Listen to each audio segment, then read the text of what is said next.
திமுக ஆட்சி காலத்தை விட அதிமுக ஆட்சி காலத்தில் தொழில்துறை வளர்ச்சி அதிகமாக இருந்தது என்பதை எடப்பாடி பழனிசாமி நிரூபித்தால் தனது எம்எல்ஏ பதவியை ராஜினாமா செய்து விடுவேன் என தமிழக காங்கிரஸ் தலைவர் செல்வ பெருந்தகை சவால் விடுத்துள்ளார்.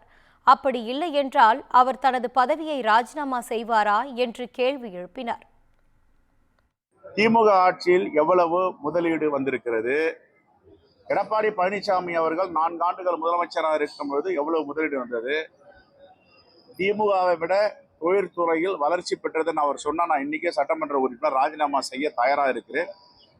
அதே போல எடப்பாடி பழனிசாமி அவர்கள் அவர் ஆண்ட ஆட்சி காலத்தில் நிறைய தொழிற்சாலைகள் நிறைய முதலீடு வந்தால் அவர் ராஜினாமா செய்ய தயாராக இருக்கிறாரா?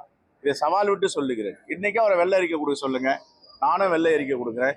இன்னைக்கு இந்தியாவில் முதன்மை மாநிலமாக எலக்ட்ரானிக்ஸ் குட்ஸ் முதன்மை மாநிலம் ஏற்றுமதியில் எந்த மாநிலமாவது ஓவர்டேக் பண்ண முடியுதா? இல்லை.